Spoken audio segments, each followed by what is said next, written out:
Hello नमस्कार दोस्तों। स्वागत है हमारे यूट्यूब चैनल में। आज की वीडियो हम आपको बताने वाले हैं ब्रिक वर्क में क्या क्या हम लोग को साइट पे चेक करना होता है और हम लोग ब्रिक वर्क कैसे करते हैं। चलिए आज आपको वही बताने वाले हैं।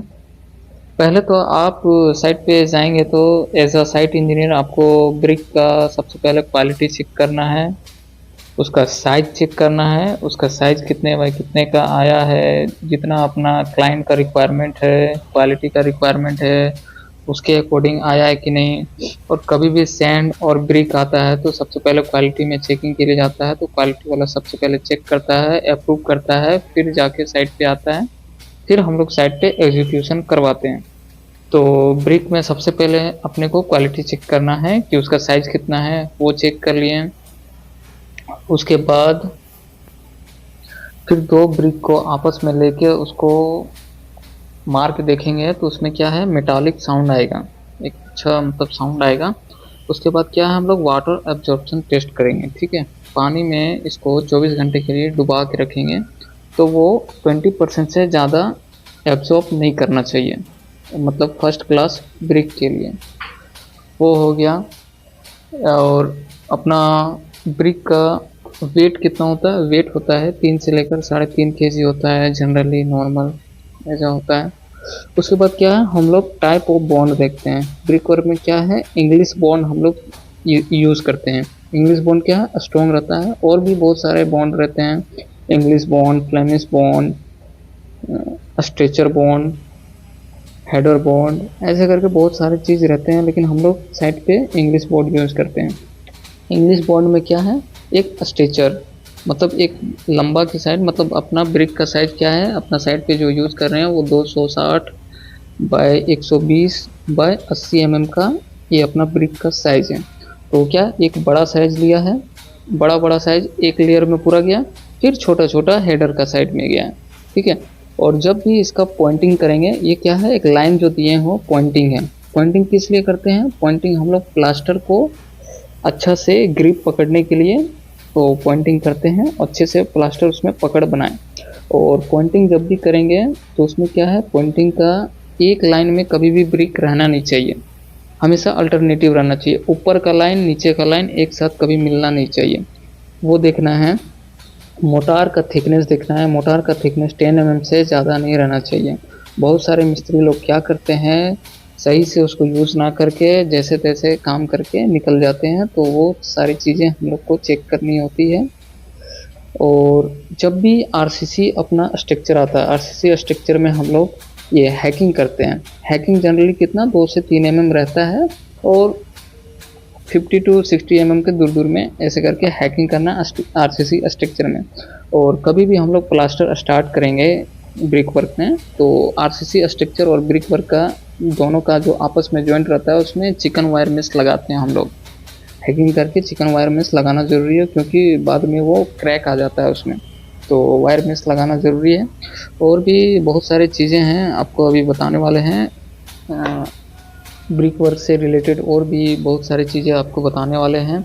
और हम लोग क्लाइंट में बिल कैसे, अपना क्लाइंट में चेकलिस्ट वगैरह साइन कैसे करवाते हैं, उसमें चेकलिस्ट में क्या क्या दिया हुआ रहता है, क्या क्या पॉइंट रहता है जो कि हम लोग भरते हैं और क्लाइंट से हम लोग को बिल मिलता है, तो वो भी आपको बताने वाले हैं। और ब्रिक से बहुत सारी चीज़ें अभी आपको बताने वाले हैं। चलिए चलते हैं। और क्या है ब्रिक वर्क में, क्या है, क्यूरिंग।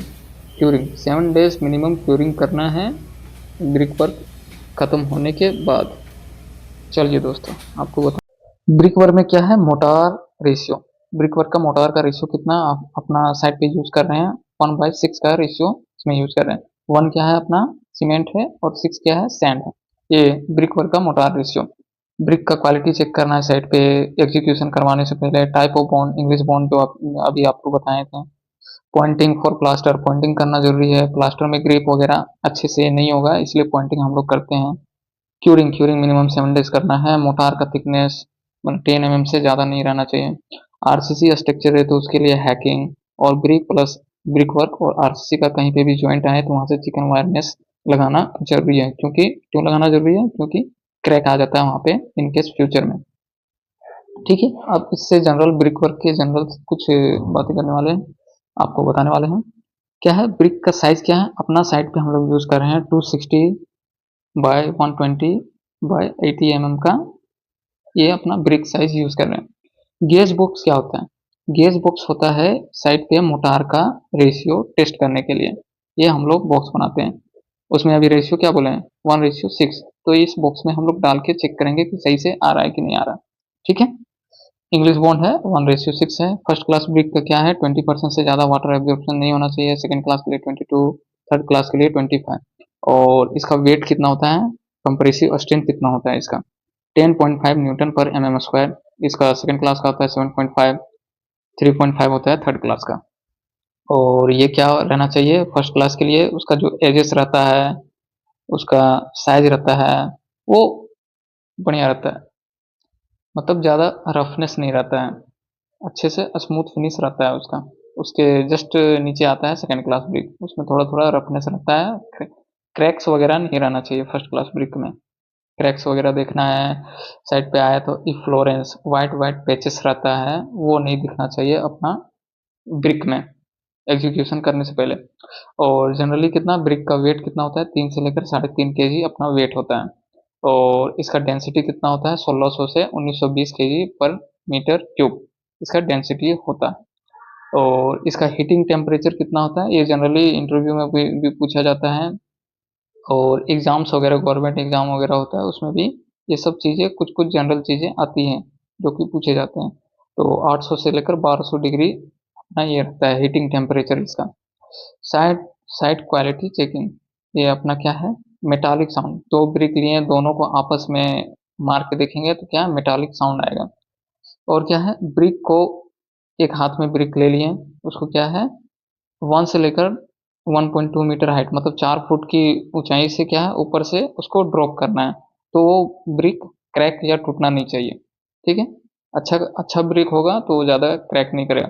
तो 10 अपना टेस्ट करेंगे तो उसमें से 9 अपना सही होना चाहिए, एक एक आध अपना टूट गया तो चलेगा। ठीक है, उतना अपना ये। फिंगर नेल्स क्या है, फिंगर से ऐसे टेस्ट करके देखेंगे, अगर नेल का स्क्रैचेस वगैरह आ रहा है, हार्डनेस करते हैं उसमें क्या है, नेल्स का स्क्रैच वगैरह नहीं आना चाहिए, वो चेक करते हैं। स्मूथ फिनिश रहना चाहिए, कॉर्नर एज वगैरह रहना चाहिए। वाटर एब्जॉर्प्शन टेस्ट करते हैं जो कि 20% से ज़्यादा नहीं होना चाहिए। ठीक है, और कभी भी क्वालिटी में सैंपल के लिए जाता है तो 20 ब्रिक जाता है फॉर सैंपल टेस्ट के लिए ब्रिक में। और भी बहुत सारी चीज़ें होती हैं इसमें जो कि नेक्स्ट वीडियो में आपको प्लास्टर से रिलेटेड बताएंगे। अभी आपको बताएंगे चेकलिस्ट। चेकलिस्ट में हम लोग क्या क्या लिखते हैं और क्लाइंट के लिए क्या क्या जाता है उसमें, बिल बिल के लिए। तो चलिए आपको वो भी बताने वाले हैं। चलिए दोस्तों, आपको बताने वाले हैं ब्रिक वर्क में चेकलिस्ट में हम लोग क्या क्या फिल करते हैं, क्या क्या उसमें दिया हुआ रहता है, सब आपको अभी बताने वाले हैं। हम लोग क्लाइंट में देते हैं और क्लाइंट इसमें क्या है बिल के लिए ये करता है। तो चेकलिस्ट में हम लोग क्या क्या फिल करते हैं, तो क्लाइंट दिया हुआ रहता है, कंसल्टेंट दिया हुआ रहता है, वो चीज़ हम आपको शो नहीं कर सकते हैं, वो प्राइवेसी है थोड़ा सा। ठीक है, लोकेशन एरिया लिखते हैं, मेरा क्या है एसएस बिल्डिंग है, SS46 बिल्डिंग है। कौन सा एरिया है, स्ट्रक्चर डिटेल लिखते हैं, टॉयलेट एरिया है अपना, और कौन सा ग्रिड है, ग्रिड वगैरह लिख देते हैं। रिपोर्ट नंबर वो क्वालिटी वाला लिखता है अपने से सबमिट करने के बाद। डेट वगैरह किस डेट पे हम लोग ब्रिक वर्क किए थे उसका डेट लिखते हैं। ड्राइंग नंबर क्या दिया हुआ है वो लिखते हैं। उसके बाद क्या दिया हुआ है, टाइप ऑफ बॉन्ड, हम अभी आपको बताए थे अपना बॉन्ड कौन सा है, English bond, English bond use करते हैं। वॉल का थिकनेस कितना है, 260 मतलब अपना 10 इंची का हम लोग ब्रिक वर्क कर रहे हैं। ठीक है, 5 इंची के लिए तो 130 लिख देना है।